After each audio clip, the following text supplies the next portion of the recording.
ఐబొమ్మ రవి విచారణ జరుగుతోంది. ఇక ముందెప్పుడు నేను ఇలాంటి పనులు చేయను, నన్ను వదిలేయండి అని చెప్పేసి ఐబొమ్మ రవి అడుగుతున్నాడు అని చెప్పి ఒక సమాచారం బయటకు వచ్చింది.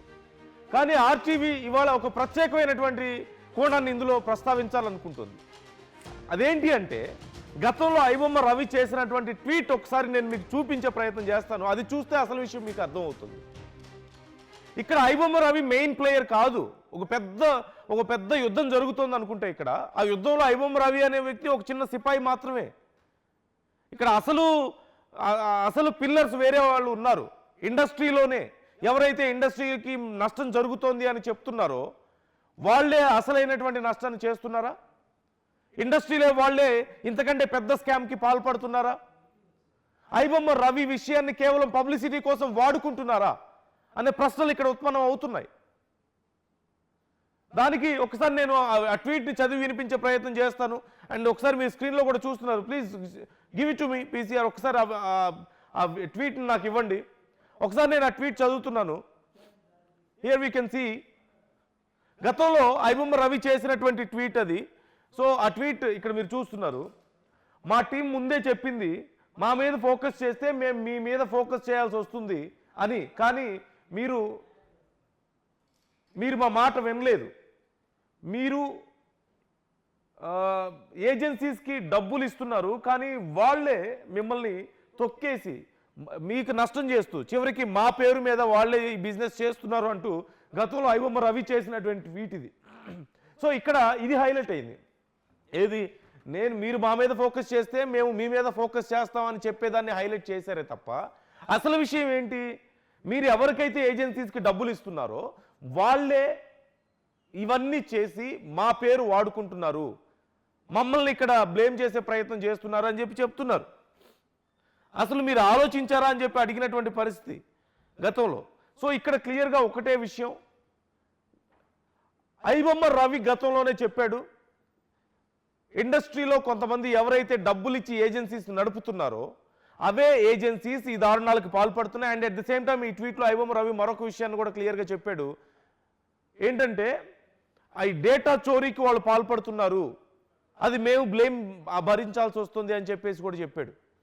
సో ఇట్స్ వెరీ క్లియర్, ఇదంతా కూడా ఒక పెద్ద డ్రామా జరుగుతోంది. ఐబొమ్మ రవి విషయంలో ఒక పెద్ద డ్రామా జరుగుతోంది. ఐబొమ్మ రవిని అరెస్ట్ చేశామని చెప్పి చెప్తున్నారు. ఇంకా వెబ్సైట్స్ లేవా? ఇంకా ఇండస్ట్రీకి ఇప్పుడు దీంతో మంచి జరిగిపోయిందా? ఇండస్ట్రీలో మొత్తం మారిపోయిందా? పైరసీ అనేది లేకుండా పోయిందా? ఇప్పుడు ఐబొమ్మ రవిని చూసి చాలా మంది ఇన్స్పైర్ అయ్యే పరిస్థితి ఎందుకు వచ్చింది? Who is responsible for this situation? కేవలం ఇండస్ట్రీలో ఉన్నటువంటి కొంతమందే డబుల్ స్టాండర్డ్స్, 2 నాలుకల ధోరణితో ఉన్నారు కాబట్టి ఇలాంటి పరిస్థితి వచ్చింది అంటున్నారు. అట్ ది సేమ్ టైం ఇది ఖచ్చితంగా సజ్జనార్ గారు ఈ విషయాన్ని గమనించాలి. ఈ విషయం సజ్జనార్ గారికి చాలా మంచి పేరుంది. ఆయన గతంలో చేసినటువంటి కార్యక్రమాలకు కానీ ఆయన వ్యవహార శైలికి కానీ చాలా మంచి పేరుంది. కానీ ఐబొమ్మ రవి విషయంలో ఎంత సెన్సేషన్ అయిందో అంతే నెగిటివ్ కూడా అవుతుంది. పబ్లిక్లో ఎందుకో తెలియదు, కారణం ఏంటనేది మీరే ఆలోచించుకోండి ఒకసారి ఏం జరుగుతుంది అనేది. ఎందుకని నెగిటివ్ వస్తుంది పబ్లిక్లో? Why people are turning back? మీకు సపోర్ట్ ఇవ్వకుండా ఎందుకు మళ్ళీ వెనుదిరుగుతున్నారు? ఐబొమ్మ రవికి ఎందుకు సపోర్ట్ ఇస్తున్నారు అనేది ఒక్కసారి పోలీసులు ఆలోచించుకోవాల్సిన అవసరం ఉంది. సజ్జనార్ గారు ఆలోచించుకోవాల్సిన అవసరం ఉంది. ఇక్కడ ఎందుకు మీ మీద కూడా విమర్శలు చేసే పరిస్థితికి చాలా మంది వస్తున్నారు? ఎందుకంటే ఇక్కడ క్లియర్గా ఒక విషయం, ఐబొమ్మ రవి అరెస్ట్తో ఏం జరగలేదని అర్థమైపోయింది జనానికి. పబ్లిసిటీ ఎక్కువగా జరుగుతుందని జనం రియలైజ్ అయ్యారు కాబట్టి ఐబొమ్మ రవి అనే వాడిని చూపించి ఇక్కడ ఒక పెద్ద డ్రామా జరుగుతుందని చెప్పి చాలా మంది అనుకుంటున్నారు కాబట్టి. So it's very clear. So me opinion ఏంటి ఈ విషయంలో? కామెంట్ చేసే ప్రయత్నం చేయండి. మీరేమనుకుంటున్నారో కామెంట్ చేసే ప్రయత్నం చేయండి. ఎందుకని ప్రజలు ఈ విషయంలో ఐబొమ్మ రవికి మద్దతుగా నిలుస్తున్నారు? అఫ్కోర్స్ సినిమాలు చూపిస్తున్నారు ఫ్రీగా, ఇవన్నీ ఒక ఎత్తు అయితే సహజంగా మనం చూస్తూ ఉంటాం సినిమాల్లోనో లేదంటే బయట కొన్నిసార్లు చూస్తూ ఉంటాం. ఒక పెద్ద ఏదో కేసు బయటపడుతుంది, ఒక పెద్ద స్కామ్ బయటపడుతుంది. ఆ స్కామ్ బయటపడ్డప్పుడు ఆ స్కామ్లో ఎక్కడో కింద స్థాయి అధికారులు ఒకళ్ళిద్దరి మీద చర్యలు తీసుకొని ఇదిగో మేము చర్యలు తీసుకున్నాం అయిపోయిందని చెప్పి ఆ కేసుని అక్కడితో క్లోజ్ చేస్తారు కదా.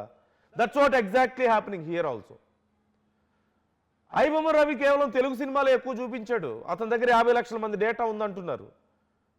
ఇక కొన్ని వెబ్సైట్స్ ఉన్నాయి, తెలుగు, తమిళ్, ఇంగ్లీష్, కన్నడ, మలయాళం, ప్రపంచంలో ఎన్ని భాషల సినిమాలు ఉంటాయి అన్ని భాషలు, చైనీస్, జాపనీస్, అన్ని సినిమాలు చూపిస్తున్న వాళ్ళు ఉన్నారు కదా, తీసుకొచ్చి వాళ్ళ వెబ్సైట్స్లో పెడుతున్న వాళ్ళు ఉన్నారు కదా. ఇక వాళ్ళెంత రెవెన్యూ ఉంటుంది, వాళ్ళు ఎంత డేటాని మిస్యూజ్ చేస్తుంటారు, ఎంతమంది డేటా వాళ్ళ దగ్గర ఉండుంటుంది, మరి వాళ్ళ పరిస్థితి ఏంటి? ప్రజలకు చెప్పగలుగుతున్నారా మీరు? ఇది ఐబొమ్మ రవితో ఆగేది కాదు. We're trying to catch everyone. ప్రతి ఒక్కరిని మేము క్యాచ్ చేస్తాం, అన్ని వెబ్సైట్స్ని క్లోజ్ చేస్తాం అని మీరు చెప్పగలుగుతున్నారా ప్రజలకి? మీరు చెప్తున్నారా? అప్పుడే ప్రజలు మిమ్మల్ని నమ్ముతారు. సినిమా ఇండస్ట్రీలో వాళ్ళే కొంతమంది దీని వెనక ఉన్నారు అని చాలామంది అభిప్రాయం, ఇంక్లూడింగ్ ఇండస్ట్రీ వాళ్ళ అభిప్రాయం కూడా. ఆర్టీవీ కొంతమంది ఇండస్ట్రీ ప్రొడ్యూసర్స్తో కూడా మాట్లాడింది చాలాసార్లు, మన డిబేట్స్లోకి వచ్చారు. ఆ సమయంలో కూడా వాళ్ళు చెప్పింది అదే, ఇండస్ట్రీలో వాళ్ళు ఉన్నారు దీని వెనక అని. మరి వాళ్ళు ఎవరు అనేది మీకు తెలుసా, తెలీదా?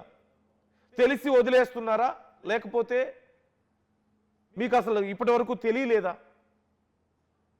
తెలియకపోతే that is the fact. IBomma Ravi చేసినటువంటి ట్వీట్లో కూడా అదే అతను క్లియర్గా చెప్పాడు.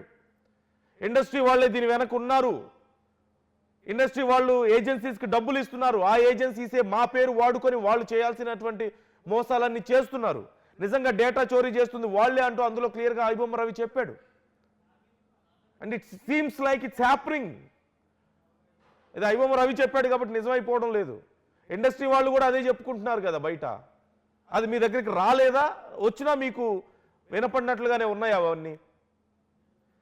But why all this drama, why all this publicity? Publicity చేయడంలో తప్పులేదు, అందరికీ తెలియాలి, ఏం జరుగుతుందనే తెలియాలి, ఇంకోసారి ఇలాంటివి చేయకుండా ఉండాలంటే భయపడాలి అనే కన్సర్న్తో పబ్లిసిటీ చేయడంలో అసలు తప్పే కాదు. కానీ ఇది నెగిటివ్గా అర్థమవుతుంది ప్రజలకి. ఎందుకు? తప్పు మీ వైపు ఉందని ప్రజలు భావిస్తున్నారు. ఇదంతా కేవలం ఒక డ్రామా అని చాలామంది ప్రజలు భావిస్తున్నారు. పోలీసులకి ఇది నెగిటివ్గా టర్న్ అవుతుంది, సినిమా ఇండస్ట్రీకి ఇది నెగిటివ్ అవుతుంది. ఒక వ్యక్తి ఎవరైనా నేరం చేసిన వాడు పట్టుబడితే అతనికి నెగిటివ్ అవ్వాల్సింది పోయి అతనికి ఫ్యాన్స్ పెరిగిపోయి పట్టుకున్న వాళ్ళకి నెగిటివ్ అవుతుంది, సినిమా ఇండస్ట్రీకి ఎందుకు నెగిటివ్ అవుతుంది? So people are realising what's really happening here. So ఒక్కసారి ఆలోచించండి. అండ్ పవన్ జాయిన్ అవుతున్నారు, మా ప్రతినిధి పవన్తో కూడా ఒకసారి మాట్లాడదాం ఈ విషయం గురించి. పవన్, ఐబొమ్మ రవి విచారణ జరుగుతోంది, సో విచారణకు సంబంధించి అసలు డీటెయిల్స్ ఏంటి? అంటే నేను చేయను, నన్ను వదిలేయండి అని చెప్తున్నాడు అంటూ తెలుస్తోంది. Is that true? ఏం జరుగుతుంది? విచారణకు సంబంధించి డీటెయిల్స్ ఎలా ఉన్నాయి? అట్ ది సేమ్ టైం అసలు దొంగలను వదిలేసి ఏదో ఒక చిన్న వ్యక్తిని పట్టుకోవచ్చు. అందులో ఈ గేమ్లో ఐబొమ్మ రవి అనే వ్యక్తి ఒక చిన్న పావు మాత్రమే. అంటే చెస్తో పోల్చుకుంటే ఒక చిన్న సిపాయి మాత్రమే ఆ చెస్లో. అసలైన వాళ్ళు ఇంకా చాలామంది వెనకున్నారు. వాళ్ళందరినీ వదిలేసి ఇతన్ని చూపించి ఏదో పెద్ద డ్రామా నడుస్తుందనే అభిప్రాయం చాలా మందిలో కనిపిస్తుంది. And it seems like that. So మనం ఎలా చూడాలి ఈ విషయాన్ని? ఎస్ నందు, ఐబొమ్మ నిర్వాహకుడు ఇమ్మడి రవిని అయితే ఈ శనివారంతో అతని కస్టడీ అయితే పూర్తవడం జరిగింది. కస్టడీలో భాగంగా అతను విచారించినప్పుడు కొన్ని నిజాలు ఏవైతే తన పూర్తి డాటా ఎన్ని రోజులు అయితే నాచాడో, చెప్పకుండా గోప్యంగా ఉంచాడో అవన్నీ కూడా పోలీసుల ముందు మాట్లాడడం జరిగింది.